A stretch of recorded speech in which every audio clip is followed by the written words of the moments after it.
Women wear it like a badge of honor that it is uncomfortable, and yet they're still doing it because they find beauty in the process. Han Meditations. Hey guys, as you can see, I have all these journals. The link will be in the description. Hello guys, I am Han. This is Kelly. We are Han Meditations, and we're back with another exciting video for you today. So Kelly found this video, so we'll go ahead and check this video out. I believe maybe one of our subscribers sent it to us or was requested. So let's go ahead and watch this and we will see what we think. Alrighty. When I speak with women with hijab, they say it's their choice, which I don't believe that. Random Muslim woman in the background says it's her free choice. Your choice, okay. You're a loser. Loser. Doesn't matter how much clothing you put. Will you be comfortable in Sorry, it's not about comfortableness. If Excuse you're me. not feeling comfortable in your clothes, there's a problem. Do women feel comfortable in their high heels? No. So why would they wear loafers, for example? Do you see the problem? It's not about comfort. Now you have established one thing very interesting. Woman can wear things on herself even though it's not comfortable, like high heels. And you would have no problem with that. Dude, I mean, that is just, I mean, I love watching these kind of videos because it's like basically they're admitting right there that there's, you know, fallacy in their logic that they're using. It's flawed logic because they're saying that her argument is that, number one, she's saying that it's not their choice. Then the woman in the video says, you know, this actually is my choice. And then they go back and forth and they start talking a little bit. And then she says, well, you know, they're not comfortable in it. Well, number one, why does it even matter to you how comfortable another person is that with something that they're choosing to do? Right. As the man so eloquently stated, are you comfortable when you're wearing high heels? Are you comfortable whenever you're putting makeup on your face? Are you comfortable whenever you're twisting your eyelashes? Are you comfortable whenever you're waxing your body and, you know, shaving your body or whatever you're doing? Is beauty comfortable? Because that's the whole situation when it comes to women. I don't think beauty has ever been comfortable for women, and I don't ever think it was supposed to be comfortable. I think women wear it like a badge of honor that it is uncomfortable, and yet they're still doing it because they find beauty in the process.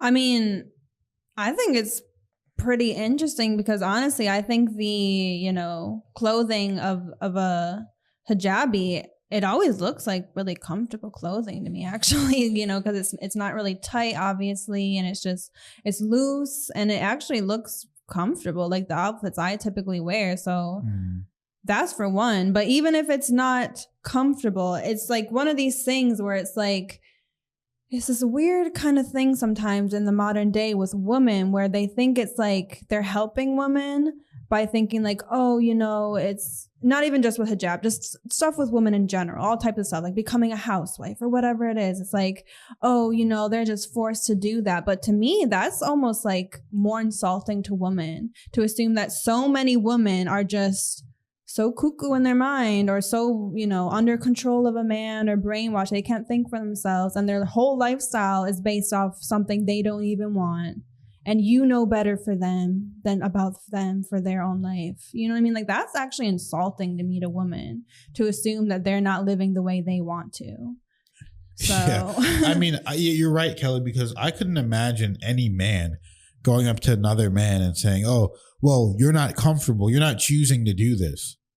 It's like, what are you talking about? You just assume that every man is doing whatever he pleases. Yeah. You're not thinking that there's someone that has power over them and so on and so forth, because I feel like a lot of times, well, you know, I know that a lot of times, a lot of these people, they're unfamiliar with Islam and they're unfamiliar with how Muslims operate. And they believe that there's some power dynamic where the man is forcing a hijabi upon the woman or forcing a woman to be subservient and to do certain things. And that may be the case in certain households, but that has nothing to do with Islam. that's the case in a lot of households that are Christian, that are atheists, that are whatever religion people are. Yeah. There's going to be an outlier of certain people that are going to act a certain way towards a woman that is disrespectful, forceful, or abusive. That has nothing to do with the religion itself. So what people don't realize is Islam innately, we did a video talking about this, is not about putting women down. It's not about, depriving women of rights. It's really about equality of women and the equality of choice. And you're putting the woman on a higher pedestal, knowing that, hey, this is her body and it is a beautiful body and that it is respected. And if she wants to be a modest woman, then she will wear this and be the utmost modest that she can be. So it's really depending on the woman and what she wants and what she feels is right in her calling to God. Not all women feel that calling, because different women have different roles and different women have different relationships to God. To me, it really depends on what the woman's role is, what she wants to do. I don't want my woman dressing scantily or dressing and looking and showing a bunch of skin. I want my woman to be covered up. And I want a woman that wants to be covered up. So it really just depends on what you want as a woman, and how Kelly so eloquently put is that, women and other people shouldn't be worried about thinking for another woman, because women can think for themselves, and women can decide whether they want to be in a relationship with a person or not, and whether they want to wear a hijab or not, and whatever decisions they want to make. They are capable of making those decisions, because as we covered in another video, divorce is not something that can't happen in Islam. You are allowed to separate from your partner if you feel that the relationship is not working. Maybe the person is being abusive. You are allowed to step away. It's not like you're not allowed to do that in Islam. We know Muslim people that have gotten divorces, that have separated. Yeah, it's fine. There's nothing haram about it. Yeah, you're allowed to do it. Yeah, exactly. And it's just like in our modern day Western culture, it's just the emphasis on being all about yourself, essentially, and essentially just being selfish in your decision making is more and more and more normalized, and which is bringing us away from things like honor and things like, serving your family and pride.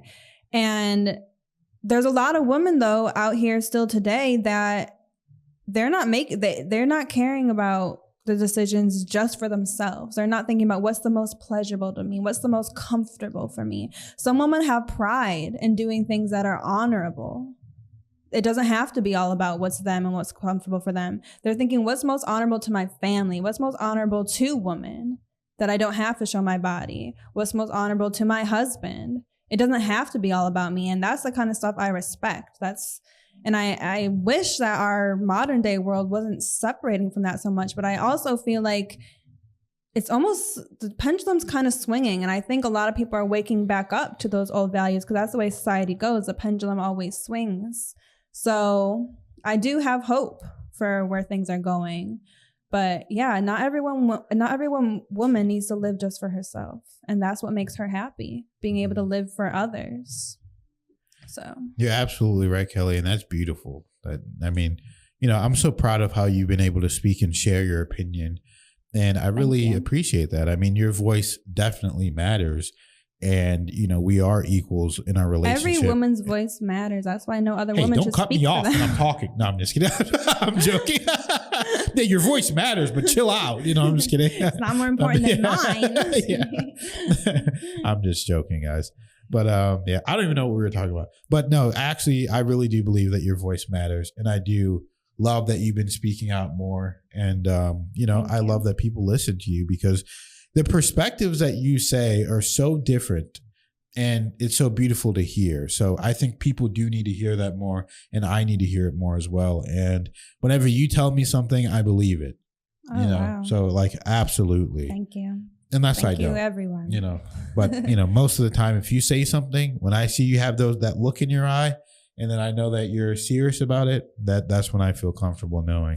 Like whenever I was on my journey and Kelly was telling me, you're going to heal this and that, I knew I was, but whenever I heard her say it too, it's a different kind of feeling. So thank you guys so much. Find a woman like Kelly that's going to back you, that's going to be with you no matter what. Doesn't matter what happens, you know, we are a team and we are together. So thank you guys for watching the video. Thank you for liking, subscribing, and commenting and being here. And we appreciate you guys so much. Thank you to all the people that donate. We have to say that because we appreciate it so much. And we read all of your beautiful messages. And that's the best way to message us is donate on PayPal. So thank you guys so much. We love you and we'll see you in the next video.